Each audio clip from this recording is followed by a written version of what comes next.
Hola, bienvenidos a una nueva emisión de noticias de Directo América por France 24. Yo soy Andrés Mesa Muñoz y a continuación los titulares.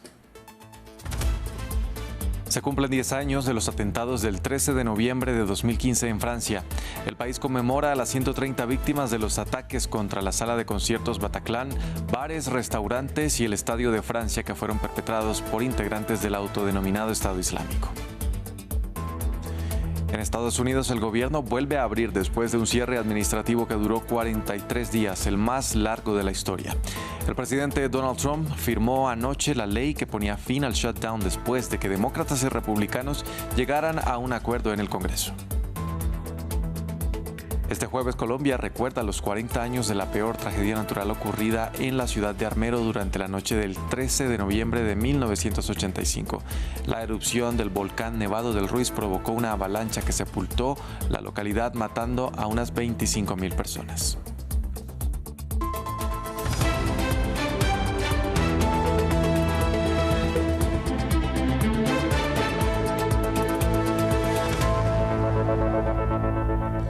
Vamos a iniciar en Francia, donde hoy se conmemora a las 132 víctimas de los atentados del 13 de noviembre de 2015 en París, que hoy cumplen 10 años, los más mortíferos en la historia del país desde la Segunda Guerra Mundial y que fueron perpetrados por miembros del autodenominado Estado Islámico que irrumpieron en la sala de conciertos Bataclan, en bares y restaurantes y también a las afueras del Estadio de Francia, donde jugaba la selección. Vamos a conectar a esta hora con nuestra periodista en París, Erika Olavarría. Erika, muy buenos días, cuéntenos cómo terminó esta primera parte de los homenajes y qué sigue en la agenda.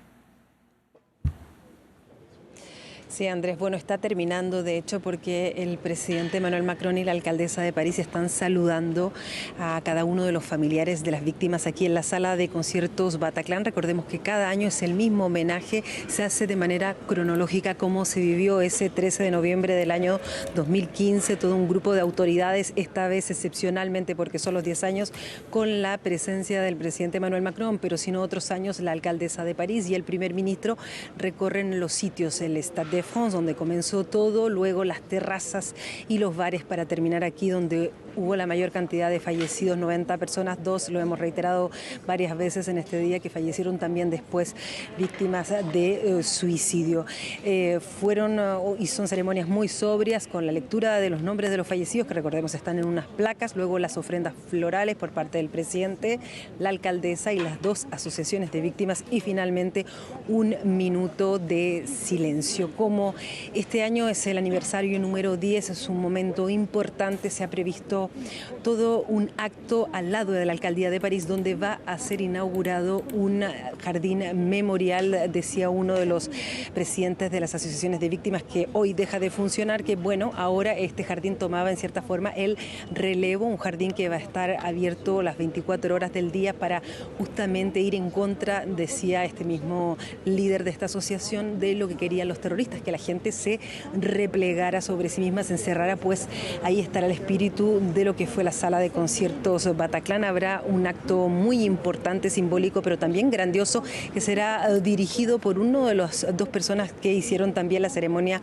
de inauguración de los Juegos Olímpicos, con muchos símbolos y mucha música. Erika, muchas gracias por este reporte. Vamos a estar al tanto entonces del resto de los homenajes.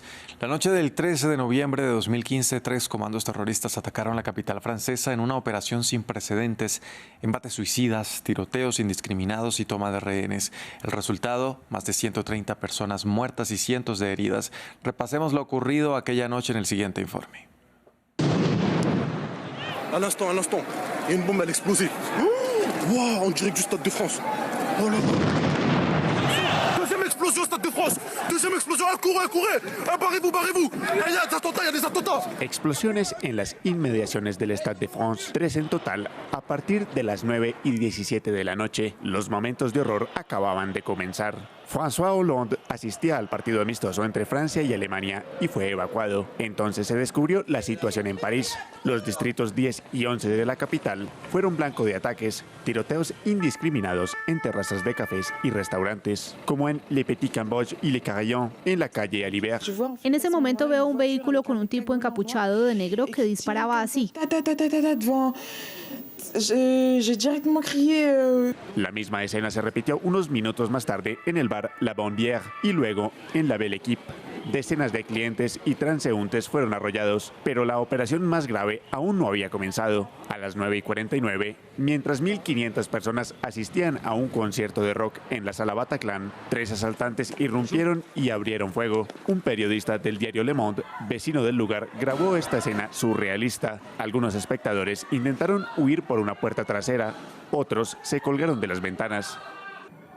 En el interior, muchos se escondieron en habitaciones pequeñas. Luego, 2 policías de la Brigada Anticriminalidad, los primeros en llegar al lugar, entraron y abatieron a uno de los terroristas en la planta baja. Recibieron disparos de los otros 2, atrincherados en la planta superior con rehenes. Los policías de la Brigada de Búsqueda e Intervención y el RAID tomaron el relevo. Una vez asegurada la planta baja, los sobrevivientes salieron, con el rostro aturdido, a veces ensangrentados, en estado de shock. Lo vi disparar contra la multitud, lo vi disparar contra personas que estaban en el suelo, y eso no es algo que uno quiera ver en la vida. Estábamos apilados los unos sobre los otros, acurrucados, escuchando los disparos de las Kalashnikov, como si estuvieran torturando a la gente. La gente sufría porque les estaban disparando. Era una carnicería, una masacre, había muertos por todas partes.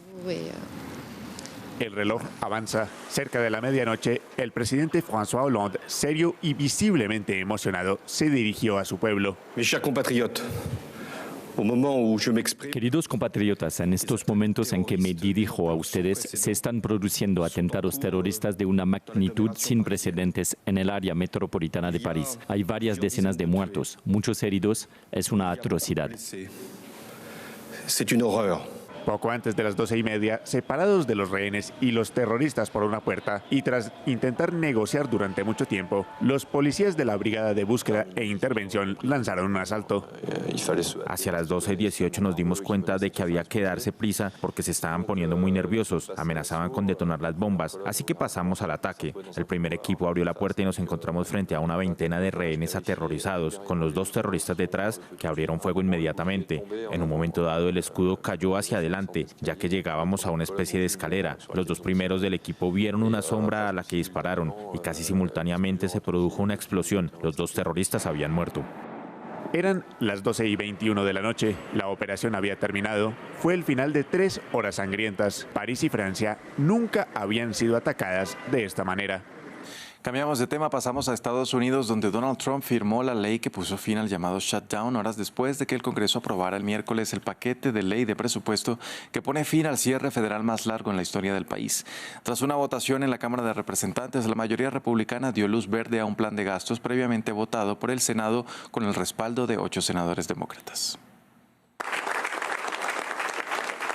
Una firma que pone fin al cierre de gobierno federal o shutdown más largo de la historia de Estados Unidos. 43 días por los que el presidente Donald Trump responsabilizó a los demócratas.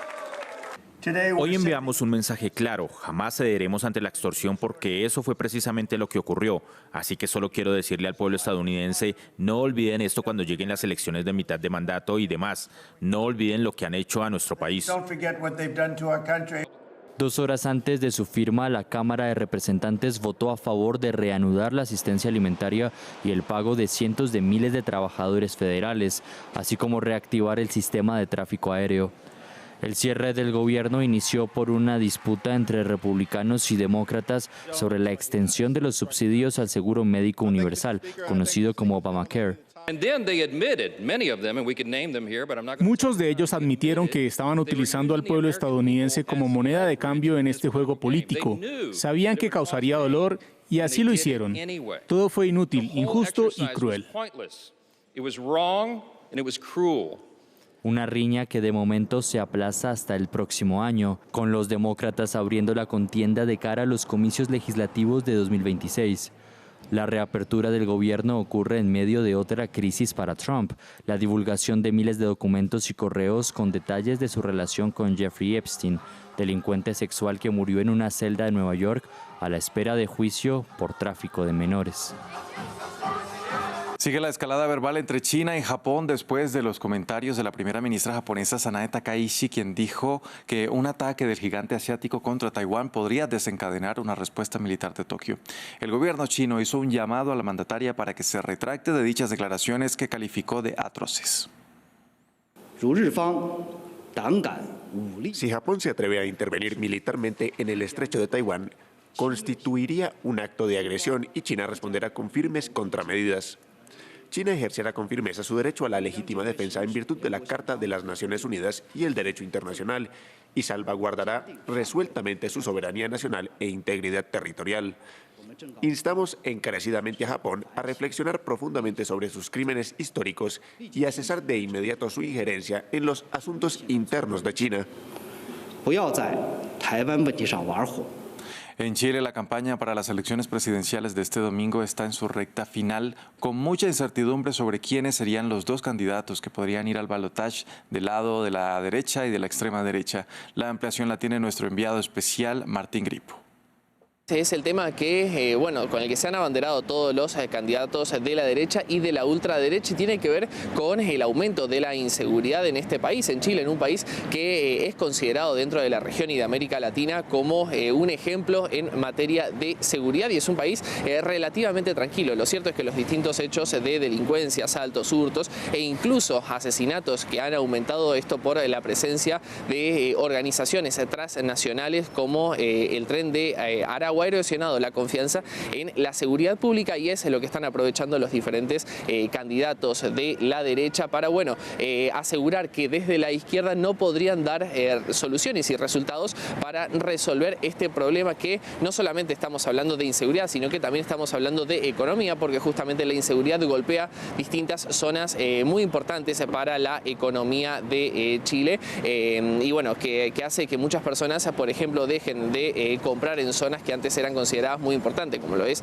la zona de aquí del centro histórico, donde se encuentra el mercado central. Bueno, este es el discurso con el que todos los candidatos de la derecha se están haciendo los cierres de sus campañas, cada uno con más mano dura o con también discursos un poco más tranquilos en materia de seguridad, pero todos ellos culpando también al actual presidente Gabriel Boric de no haber realizado las tareas pertinentes para intentar disminuir esta situación. Colombia conmemora el aniversario de la tragedia de Armero, luego de 40 años de la avalancha que sepultó un pueblo entero, dejando alrededor de 25.000 fallecidos. Las víctimas del desastre persisten en la búsqueda de sus familiares desaparecidos y reclaman que el Estado colombiano asuma la responsabilidad por lo ocurrido. Recordemos lo que pasó aquel 13 de noviembre de 1985 en el informe de Diego Bassani. 40 años de la desaparición de un pueblo. Era el 13 de noviembre de 1985. Colombia aún no asimilaba la toma del Palacio de Justicia una semana antes, cuando una erupción en el volcán Nevado del Ruiz provocó una avalancha de tierra, sepultando el pueblo de Armero bajo el lodo. El resultado, alrededor de 25.000 muertos, casi el 70% de la población de esta localidad ubicada en el centro del país sudamericano. La mayor tragedia natural desde que se tienen registros en Colombia. No hay dolor como nuestro dolor. Ha desaparecido una ciudad. Han dejado de figurar en nuestra república, en nuestra polis, tan amenazada ya por propósitos humanos, pero tan inconmovible en nuestro optimismo de dueños del destino y arquitectos del futuro, hombres, mujeres y niños. Tras 40 años de la luz, decenas de víctimas continúan buscando a sus hijos, sobrinos y nietos. Existen decenas de denuncias de niños que salieron con vida de Armero y jamás fueron devueltos a sus familiares. Las pruebas indican que algunos de los menores de edad fueron dados en adopción a parejas extranjeras.